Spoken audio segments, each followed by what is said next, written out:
کس کے لیے سرود صبا ہے چمن چمن؟ کس کے لیے سرود صبا ہے چمن چمن؟ کس کے لیے نمود ضیاء ہے افق افق؟ کس کے لیے نمود ضیاء ہے افق افق؟ صبا کے معنی ہے صبح کے وقت چلنے والی ٹھنڈی ہوا، اور سرود کے معنی ہے نغمہ۔ تو سرود صبا پوری ترکیب کا معنی ہوا صبح کی ٹھنڈی ہوا کا نغمہ یا گیت۔ چمن چمن تمام باغ میں۔ نمود ضیاء، ضیاء کہتے ہیں روشنی کو، اور نمود کہتے ہیں ظہور کو، ظاہر ہونے کو۔ تو پوری ترکیب کا معنی کیا ہو گیا؟ روشنی کا ظہور۔ افق افق، افق کہتے ہیں کنارے کو، اور افق افق تمام دنیا میں۔ مفہوم: صبح کی ہوا کا گیت اور دنیا میں روشنی کا ظہور خدا کے ہونے کی نشانیاں ہیں۔ تشریح: حفیظ طائب اردو کے ممتاز اور منفرد شاعر ہیں۔ انہوں نے حمدیہ اور نعتیہ شاعری کو فنی نزاکت اور روحانی لطافت کے ساتھ پیش کیا ہے۔ ان کے ہاں خیالات کی پاکیزگی اور جذبات کی شدت پائی جاتی ہے۔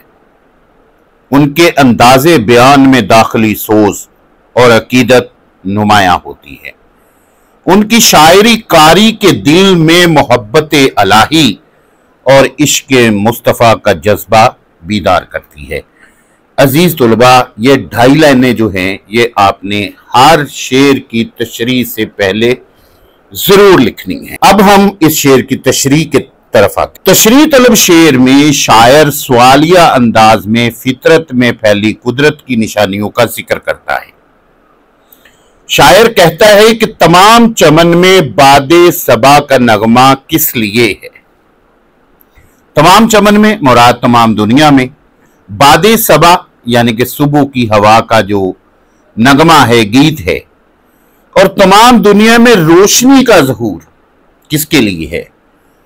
شاعر سوالیہ انداز میں دراصل غور و فکر کی دعوت دیتا ہے کہ کائنات پر غور کرو تو معلوم ہوگا کہ کائنات میں جا بجا خدا کی قدرت کی نشانیاں بکھری ہوئی ہیں۔ ہر چیز پکار پکار کر اپنے خالق کی گواہی دیتی ہے۔ باغ میں صبح کے وقت ٹھنڈی ہوا میں جو سرسراہٹ ہے، وہ دراصل خدا کی حمد و ثنا کا پیغام ہے، حمد و ثنا کا گیت ہے، حمد و ثنا کا نغمہ ہے، جو تمام چمن میں پھیل جاتا ہے۔ قرآن کریم میں اللہ تعالیٰ فرماتا ہے، سورہ بنی اسرائیل کی آیت نمبر 44 کا ترجمہ: کوئی چیز نہیں مگر اس کی تعریف کے ساتھ تسبیح کرتی ہے، لیکن تم ان کی تسبیح کو نہیں سمجھتے۔ عزیز طلباء، صبح کی ہوا باغ کے درختوں کے پتوں سے ٹکراتی ہے تو ایک خوبصورت ترنم پیدا کرتی ہے، موسیقی پیدا کرتی ہے۔ یہ آواز کانوں کو بلی لگتی ہے، اچھی لگتی ہے، اور ایسی معلوم ہوتی ہیں گویا کوئی خوشگلو نغمہ گنگنا رہا ہے۔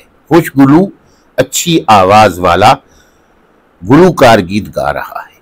باد صبا کے نغمے اتنے خوبصورت ہوتے ہیں کہ دنیا کے نغمے ان پر فدا ہو جائیں، قربان ہو جائیں۔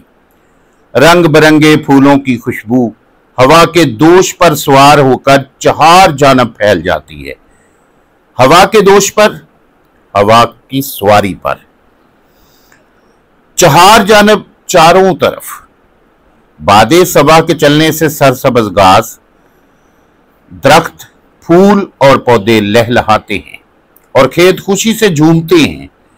یہ نظارہ بہت اثر انگیز ہوتا ہے۔ چمن چمن ہوا کے یہ نغمے دراصل خدا کے ہونے کی گواہی دیتے ہیں۔ صبح کی ہوا دراصل خدا کا پیغام سناتی ہے۔ بقول مولانا الطاف حسین حالی، آفاق میں پھیلے گی کب تک نہ مہک تیری، آفاق میں پھیلے گی کب تک نہ مہک تیری، گھر گھر لیے پھرتی ہے پیغام صبا تیرا۔ पैगाम सबा तेरा। तशरीह तलब शेर के दूसरे मिसरे में शायर कहता है कि दुनिया में रोशनी का नमूदार होना भी खुदा की एक निशानी है। कायनात की असल अंधेरा है, खुदा है जो अंधेरे में से रोशनी को खींच लाता है।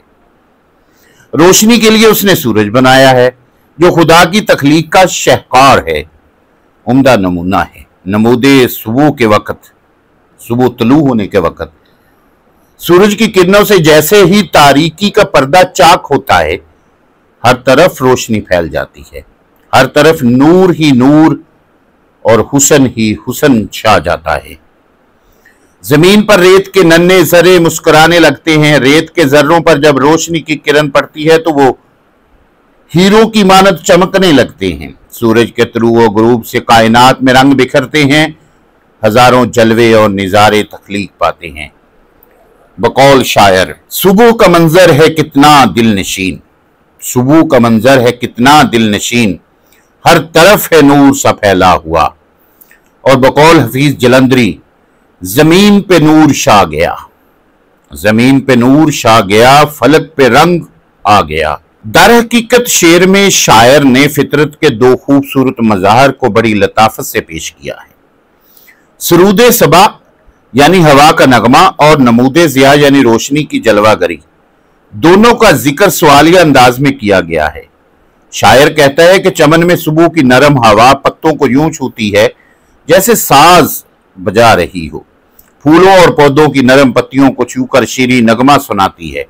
वो चमन में फूलों के साथ सरगोशियां करती है। सबा की सरगोशियां दिल को सुकून और रूह को महका देती हैं। लेकिन ये हुस्न, ये नगमगी, ये सरूर आखिर किसके लिए है? इसी तरह हर उफक पर जो रोशनी बिखरी है, सूरज की किरणें जो आसमान को रोशन और चमन को रंगीन कर रही हैं, आखिर किसके इस्तकबाल की तैयारी में मसरूफ है? शायर का सवाल एक दावते फिक्र है। यह सवाल दिल में गौर फिक्र की एक चमक पैदा करता है और उसका जवाब खुद बाखुद वाजे हो जाता है। इंसान पर यह हकीकत पूरी याबोताब के साथ मुनकशिफ होती है, इनकशाफ होता है, जाहिर होती है कि यह सब कुछ बंदे की रूह की बीदारी और खालिक की पहचान के लिए है। बकौल शायर, हम ऐसे अहले नजर को सबूते हक के लिए, हम ऐसे अहले नजर को सबूते हक के लिए, अगर रसूल ना होते तो सुबह काफी थी, जोश मलिक आबादी। अलगर्ज शायर कहता है कि चांद, सूरज और हवा ये सब खुदा की निशानियां हैं। अगर तुम गौर फिक्र करो तो तुम खुद से खुदा के होने का सबूत ले सकते हो। खुदा ने ये सब चीजें बेमकसद पैदा नहीं की। अजीज तुलबा, शेर फिनी महासन से भी भरपूर है। मिसरा-ए ऊला में चमन चमन के अल्फाज और मिसरा-ए सानी में उफक उफक के अल्फाज सनत तकरार हैं, जिनसे शेर में एक हसीन तरन्नम पैदा हो गया है। इसी तरह सरूदे सबा और नमूदे ज़िया की तराकीब एक दूसरे के मुकाबल आई हैं, जिससे शेर का सौती हुस्न मजीद निखर गया है। शेर का इस्तफामिया अंदाज यानी कि सवालिया अंदाज अपने अंदर तजस्सुस लिए हुए है, जो इंसान को गौर व फिक्र पर मायल करता है। शायर बड़ी महारत से मिसरा-ए उला के हर लफ्ज के मुकाबले मिसरा-ए सानी के अल्फाज लाया है, जो हम वजन भी हैं। यह सनत तरसी का बेहतरीन इस्तेमाल है। इस तरह से शेर नंबर 4 की तशरीह मुकम्मल हुई। शेर नंबर 5 की तशरीह के लिए नेक्स्ट वीडियो देखिए। आपसे गुजारिश है कि वीडियो को लाइक और शेयर ज़रूर किया कीजिए, और अगर अभी तक आपने चैनल को सब्सक्राइब नहीं किया तो इसे सब्सक्राइब ज़रूर कर लें।